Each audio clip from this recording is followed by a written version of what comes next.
Have you ever committed to doing something and then a couple weeks into that commitment you go, man, this just isn't working, I just need to change directions?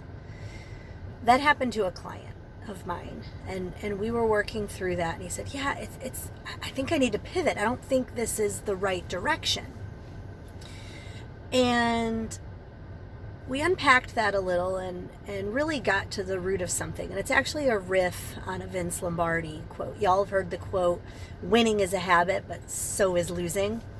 Well, what we uncovered in this conversation is that follow through is a habit, also so is quitting.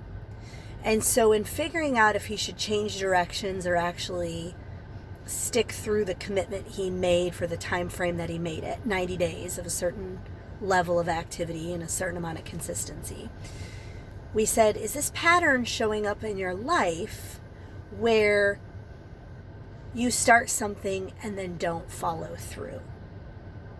And immediately he goes, you're right, I need to do it.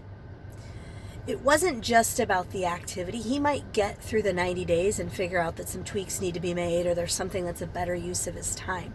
But what this was really about was developing the muscle, developing the habit of follow through.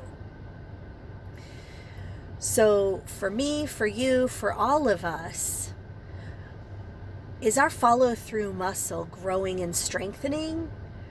Or do we find ourselves actually developing and strengthening the quitting muscle more often than we'd like? If that's you, remember that it starts with a decision, a commitment, and then action. We can put a deadline to that action. We can say, I'm going to try this for 30 days and then reevaluate, or 60, or in his case, 90 days and reevaluate. But how are you going to strengthen your follow through muscle today? Because everything that we want to accomplish rises and falls on being able to follow through with the decisions and the commitments that we make about that goal, about that process, that activity, etc. So again, Vince Lombardi said, winning is a habit, also so is losing. We're going to tweak that for today and say, follow through is a habit, also so is quitting. Go follow through with what you said you were going to do today.